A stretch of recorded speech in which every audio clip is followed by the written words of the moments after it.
સ્થાનિક સ્વરાજની ચૂંટણીના ગુજરાતમાં પડઘમ વાગી ચૂક્યા છે ત્યારે ચૂંટણીના માહોલથી લઈને ચૂંટણીના રાજકારણ વચ્ચે આપણી સાથે વાત કરવા માટે ભાજપના પ્રદેશ પ્રમુખ જગદીશ વિશ્વકર્મા ઉપસ્થિત છે. જગદીશભાઈ, આપનું ખૂબ ખૂબ સ્વાગત છે. જગદીશભાઈ, સ્થાનિક સ્વરાજની ચૂંટણીની વાત કરીએ તો એને સત્તાનું સેમીફાઇનલ કહેવામાં આવે છે. આ સત્તાના સેમીફાઇનલ માટે ભાજપ અને જગદીશ વિશ્વકર્મા આ બંનેની કેટલી તૈયારી છે? ભાજપ, જગદીશ વિશ્વકર્મા અને મારા 50,000 બૂથના કાર્યકર્તાઓ બધા જ તૈયાર છે, હંમેશા તૈયાર છે અને અત્યારે પણ તૈયાર છે. જગદીશભાઈ, કેમ કે આપણે જ્યારે વાત કરી રહ્યા છીએ ત્યારે ભાજપની સેન્સ પ્રક્રિયા પણ શરૂ થઈ ચૂકી છે. કેટલીક જગ્યા ઉપર ક્રાઇટેરિયાની વાત કરવામાં આવે, હંમેશા કાર્યકર્તાને એક એવો ભાવ આવતો હોય છે કે વાલા દવલાની નીતિ ચાલે છે.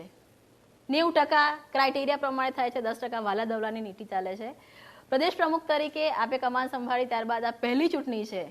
કયો ક્રાઇટેરિયા છે કે જેનાથી ઉમેદવાર નક્કી થશે? નિરીક્ષકો બધી જ જગ્યાએ બધા જિલ્લા મહાનગરમાં પહોંચી ચૂક્યા છે અને ત્યારે નિરીક્ષકોને પણ કીધું છે, જિલ્લા પ્રમુખને કીધું છે કે જે કાર્યકર્તાએ આખી જિંદગી ભારતીય જનતા પાર્ટીની વિચારધારા સાથે, આ રાષ્ટ્રની વિચારધારા સાથે જોડાયેલા છે, ભારત માતાનો જયઘોષ જેણે કર્યો છે, જેણે પાથરણા પાથર્યા છે, જેણે ઝંડા લગાવ્યા છે, જેણે ભીતચિત્રો કમળના દોર્યા છે, એટલે આપણી વિચારધારા સાથે જોડાયેલો જે કાર્યકર્તા છે, કારણ કે ઇલેક્શન નાનું છે, સ્થાનિક સ્વરાજ, તાલુકા પંચાયત, જિલ્લા પંચાયત, નગરપાલિકા, મહાનગરપાલિકા, યોગ્ય કાર્યકર્તાને ટિકિટ મળશે. પણ જો ક્રાઇટેરિયા નક્કી કરવામાં આવે, કોઈ એજ ફેક્ટર નક્કી કરવામાં આવ્યું છે, કોઈ ટર્મ નક્કી કરવામાં આવી છે, કેમ કે ભાજપના જ કાર્યકર્તાને આપવામાં આવશે કે કોંગ્રેસ કે આમ આદમી પાર્ટીમાંથી છેડો ફાડીને ભાજપમાં આવ્યા છે. ક્રાઇટેરિયાની વાત, રણનીતિ નથી પૂછી રહી, ક્રાઇટેરિયા શું નક્કી કરે? એવું છે કે ચૂંટણી સમિતિ આખી જે ભેગી થઈને બેસે અને ત્યારબાદ ચૂંટણી સમિતિ નિર્ણય લેતી હોય છે કે કઈ દિશામાં આગળ વધવું છે. અત્યારે ચૂંટણી સમિતિ બેસવાની બાકી છે, બેસીને નિર્ણય લેશે અને એ દિશામાં પછી આગળ વધશે. તમે આયા એની પહેલાથી એક સિરસ્તો રહેલો છે કે જે પણ લોકો ભાજપમાં આવ્યા છે બીજા પક્ષમાંથી પણ એમને પણ ટિકિટ મળી જતી હોય છે, ભલે ક્રાઇટેરિયાના આધારે, પણ એનાથી તમારો કાર્યકર્તા ક્યાંક ને ક્યાંક નારાજ હોય છે. તમારી પાર્ટી શીર્ષને વરેલી હોવાનો દાવો છે, એટલે કાર્યકર્તા ટિકિટ મળ્યા પછી ક્યારેય વિરોધ નથી કરતો.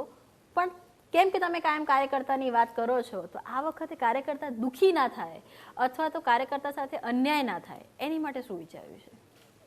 ખૂબ સાચી વાત છે બેન આપની કે એક શિસ્તબદ્ધ પાર્ટી છે અને જે રીતે દૂધમાં સાકર ભળે એવી રીતે અન્ય પક્ષના લોકો પણ, કોંગ્રેસના હોય કે બીજા અન્ય પક્ષના લોકો, એક વિચારધારાવાળી પાર્ટી સાથે જ્યારે જોડાય છે, એમના નેતાઓ જોડાય છે, ત્યારે કાર્યકર્તા પણ જોડાતા હોય છે. ત્યારે અમે લોકો પણ નીચે કહીએ છીએ કે ભાઈ જે કાર્યકર્તા ખરેખર મેરિટના આધારે કામ કરી વર્ષોથી આપણી સાથે જોડાયેલો છે તો એને પણ યોગ્ય સ્થાન આપવું છે. અને બેન ઘણા વર્ષોથી ઘણા બધા કાર્યકર્તા અન્ય પક્ષમાંથી આવ્યા બાદ 15 વર્ષ, 20 વર્ષ, 25 વર્ષ સુધી પાર્ટીમાં કામ કરતા થઈ ગયા હોય છે અને જોડાયા હોય છે.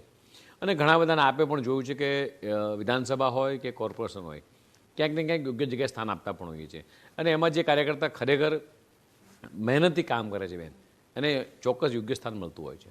ભાજપની લડાઈ એવું કેવી કહી શકાય કે ભાજપ સાથે જ વધારે છે વિપક્ષ કરતા, કેમ કે ભાજપનો ગઈ વખતનો જો સ્ટ્રાઇક રેટ કહીએ તો 90% સ્ટ્રાઇક રેટ રહ્યો હતો. તમારી માટે કદાચ આ પહેલી પરીક્ષા ઓફિશિયલ પ્રદેશ પ્રમુખ બન્યા પછીની છે. કેટલો સ્ટ્રાઇક રેશિયો રહે આ વખતે એવું આપને લાગે છે? હું એવું કહીશ બેન કે ભારતીય જનતા પાર્ટીનો કાર્યકર્તા એ બૂથમાં લડવાવાળો કાર્યકર્તા છે. ગુજરાતની અંદર 50,000 કરતાં વધારે બૂથો છે અને હંમેશા અમારો ટાર્ગેટ રહ્યો છે બૂથ.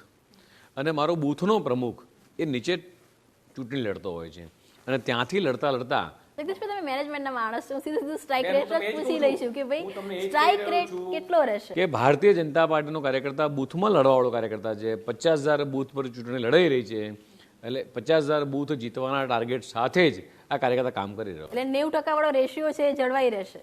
હું હજી પણ કહું છું કે ભારતીય જનતા પાર્ટીનો કાર્યકર્તા 50,000 બૂથ પર ચૂંટણી લડી રહ્યો છે. 50,000 બૂથ જીતવાના લક્ષ્યાંક સાથે જ એ કાર્યકર્તા આગળ વધશે. એટલે બધા બૂથ ભાજપના થશે. જગદીશભાઈ, આ વખતે એક એવું પણ જોવા મળ્યું કે પાર્લામેન્ટરી બોર્ડ આની પણ આપણે જાહેરાત કરી થોડા સમય પહેલાં, પણ એની અંદર પણ એક ફોર્મેટ ચેન્જ થયેલી જોવા મળી. આમંત્રિત સભ્યો, વિશેષ આમંત્રિત સભ્યો, અને એક નજર કરીએ તો તમામ જે પૂર્વ પ્રમુખ છે એમને આ પાર્લામેન્ટરી બોર્ડમાં સમાવવામાં આવ્યા. આની પાછળનું શું કારણ છે? જનરલી ચૂંટણી સમિતિ જે આખી બનતી હોય છે એ ચૂંટણી સમિતિની અંદર એ પ્રદેશ અધ્યક્ષ સાથે મોવડીબોન સાથે ચર્ચા કરતા હોય છે અને ઘણી બધી જગ્યાએ એવું થતું હોય કે ભાઈ સિનિયર આગેવાન જે રહ્યા છે બરોબર છે એને પણ ક્યાંક ને ક્યાંક સમાવેશ કરવો જોઈએ અને એના કારણે જ આ સિનિયર આગેવાનોનો સમાવેશ કર્યો છે. જગદીશભાઈ, ગઈ વખત જ્યારે પાર્લામેન્ટરી બોર્ડ હતું અથવા ગઈ વખતના ટેન્યોરની જો વાત કરીએ ભાજપની, તો મોટા ભાગે જેટલા સિનિયર નેતાઓ હતા એમને સાઈડમાં મૂકવામાં આવ્યા હતા. આ વખત તમારા ટેન્યોરમાં મોટા ભાગના સિનિયર નેતાઓને ફરીથી જે મેઇન ધારા છે, મેઇન સ્ટ્રીમ છે, એમાં લાવવાનો પ્રયાસ કરવામાં આવી રહ્યો છે. એટલે પાર્ટી એક્સપેરિમેન્ટ કરી રહી છે કે જે પ્રદેશ પ્રમુખ આવે છે એ પોતાની રીતે આ નિર્ણય લઈ રહ્યા છે? કારણ શું છે? કોઈ પણ નિર્ણય એ પરિવાર હોય કે પાર્ટી હોય, ભારતીય જનતા પાર્ટીમાં એક શિરસ્તો રહ્યો છે. કોઈ પણ નિર્ણય હું એકલો લઉં એવું ના હોય, એ બધા સાથે બેસી અને નિર્ણય લેતા હોઈએ છીએ. તો આ બધા જ જ્યારે તમામ પૂર્વ પ્રદેશ પ્રમુખ પાર્લામેન્ટરી બોર્ડમાં છે ત્યારે જ્યારે કોઈ પણ નિર્ણય લેવાની વાત હશે ત્યારે વર્તમાન પ્રદેશ પ્રમુખ તરીકે જગદીશ વિશ્વકર્માનો કેટલો સ્ટેક રહેશે? કેમ કે બધા વડીલો છે, ફરી એક વખતે એમનો પણ સૂર તમારે સાંભળવો પડશે. ઓબ્વિયસલી પરિવારમાં સાથે બેઠા છીએ, એક ટીમમાં છે તો એક ટીમ થઈને કામ કરવાનું હોય છે, એમાં કોઈ દોરાય નથી. એટલે બધા સાથે બેસી અને દરેક નિર્ણય લઈશું. ઉમરેઠ વિધાનસભાની પેટા ચૂંટણી એ કેટલી પડકાર છે આપની માટે?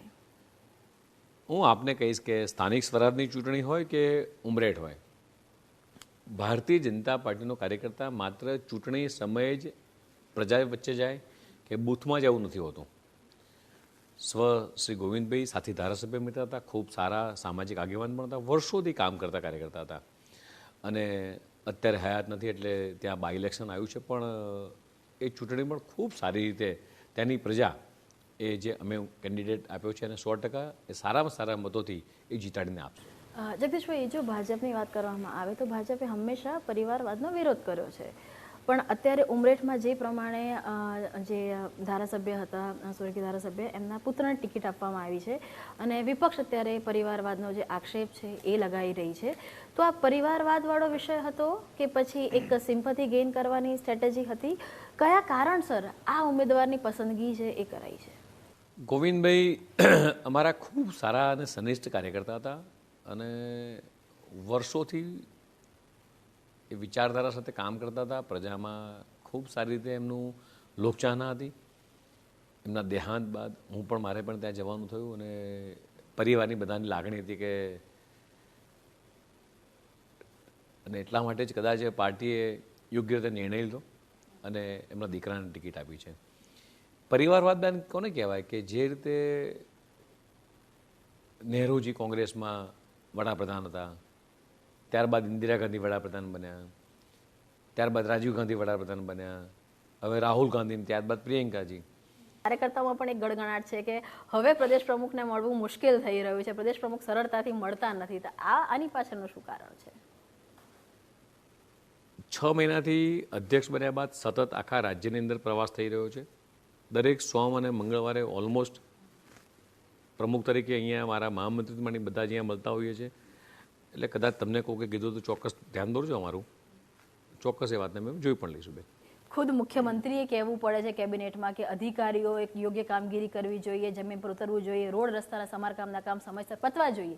અને તમે પોતે પણ ફિલ્ડમાં ફરો છો. ફીડબેક તો એ છે ને કે લોકોને જે રોડ રસ્તાની બેઝિક ફેસિલિટી મળવી જોઈએ, જેની માટે ટેક્સ ભરે છે, એ ક્યાંક ને ક્યાંક, એ ચાહે વહીવટી તંત્રની કંઈક કમી રહી ગઈ હોય કે પછી પ્રશાસનની કમી રહી ગઈ હોય, લોકો હેરાન થઈ રહ્યા છે. આ વાત માનો છો આપ? હું આપને એટલું પૂછું કે ઘરના વડીલ તરીકે મુખ્યમંત્રી અધિકારીને કીધું કે ભાઈ રોડ રસ્તાનું ધ્યાન રાખો, તેમાં ખોટી બાબત શું છે? વાત સાચા કે ખોટા નથી. વાત એ છે કે એ ફીડબેક સીએમઓ સુધી છે, એ ફીડબેક સીએમઓ સુધી પહોંચતા હોય છે કે ભાઈ સબ સલામત નથી. મારો આપને એટલો પ્રશ્ન છે કે પ્રદેશ પ્રમુખ તરીકે આ, બિલકુલ મારો પ્રશ્ન એકદમ સાચો છે અને એકદમ ટુ ધ પોઈન્ટ છે. હું ફરીવાર પૂછી રહી છું કે રોડ રસ્તા એક બેઝિક એમ્યુનિટી છે અને એ 100% નથી પહોંચી રહી, 100% એ કામ નથી થઈ રહ્યું. આ વસ્તુ આ વખતે ચૂંટણીમાં પડકાર બનશે. તમે કેટલા વર્ષથી ગાંધીનગરમાં આવો છો, ગાંધીનગરના રોડ શું હતા, આજે શું બ્રિજીસ છે, એ જ પરિસ્થિતિ અમદાવાદની જુઓ. અમદાવાદમાં કેટલા રોડ હતા, કેટલા બ્રિજ હતા, આજની પરિસ્થિતિમાં જુઓ. અમદાવાદમાં કેટલા સ્પોર્ટ્સ સંકુલ હતા, આજે કેટલા છે. અમદાવાદની અંદર સુરત હોય કે વડોદરા હોય કે રાજકોટ હોય, આ દરેક મહાનગરનો સર્વાંગી વિકાસ થયો છે. અમદાવાદનું ક્ષેત્રફળ કેટલું મોટું છે, ચારે બાજુ જે વિકાસ થઈ રહ્યો છે, શેના આધારે છે? સુરતનો ring road, outer ring road, Vadodara, Rajkot, આ દરેક જગ્યાએ બેન તમને ને મને લાગે આ વિકાસને લોકો માનશે, હું માનું છું કે આ વિકાસની વાતને જ્યારે ભાજપ લોકો સુધી લઈને જશે ત્યારે માનશે. લોકો રોજગારી માટે અહીંયા આવી રહ્યા છે. ગુજરાતમાં લોકો અન્ય પ્રાંતમાંથી રોજગારી માટે આવી રહ્યા છે કારણ કે એમને ગુજરાત સેફ દેખાય છે, ગુજરાતમાં વિકાસ દેખાય છે, ગુજરાતમાં સ્કૂલ, કોલેજ, મેડિકલ કોલેજો. એક્ઝેક્ટલી. તો એક એવું પણ કહેવામાં આવી રહ્યું છે કે આ વખતે જગદીશભાઈ બહુ ઝીણું કાતી રહ્યા છે. સારા કાર્યકર્તાની સાથે જે નાની જ્ઞાતિ છે એના કાર્યકર્તાઓને પણ તક મળે એનો પ્રયાસ કરી રહ્યા છે. તો આની પાછળનું કારણ શું છે કે કાર્યકર્તાને તક મળવી જોઈએ કે તમામ જ્ઞાતિઓને તક મળવી જોઈએ? લોજિક શું છે? બેન, અમારો એક અભિગમ રહ્યો છે કે ગુલદસ્તો બનવો જોઈએ. ભારતીય જનતા પાર્ટીમાં કેટલાય કાર્યકર્તાઓ છે, અલગ અલગ સમાજ, અલગ અલગ સમુદાય, આ બધા જ લોકો. એટલે દરેક જિલ્લાની અંદર ધારો કે આજે ભારતીય જનતા પાર્ટીમાં 1.25 કરોડ કરતાં વધારે પ્રાથમિક સભ્યો છે, 1.25 લાખ કરતાં વધારે સક્રિય સભ્યો છે. તો દરેકને સર્વાંગી તક મળે બેન, અને એના માટેનો આ આખો પ્રયાસ થતો હોય છે, ગુલદસ્તો બનાવવાનો પ્રયાસ થતો હોય છે. ધન્યવાદ અમારી સાથે વાત કરવા માટે. તો આ હતા ભાજપના પ્રદેશ પ્રમુખ જગદીશ વિશ્વકર્મા કે જે સત્તાની સેમીફાઇનલ રમવા માટે પણ તૈયાર છે અને ખૂબ જ વિશ્વાસ વ્યક્ત કરી રહ્યા છે કે જીત પણ થશે, સ્ટ્રાઇક રેશિયો છે તે જળવાશે. વિપક્ષ પડકાર નથી, પરંતુ સોશિયલ મીડિયા પર જે પ્રકારનું કન્ટેન્ટ આવતું હોય છે તે એક પડકાર છે, પરંતુ એને પણ પહોંચી વળવા માટે પણ બીજેપીની જે સોશિયલ મીડિયાની ટીમ છે તે તૈયાર છે. સરકારની કરેલી વાતો હોય, સરકારના કરેલા મુદ્દા હોય, કામો હોય, તે તમામને લઈને ભાજપના કાર્યકર્તાઓ, નેતાઓ જમીન પર જશે અને એક જે સરકાર અને સંગઠનનું સંકલન છે તે જોવા મળશે.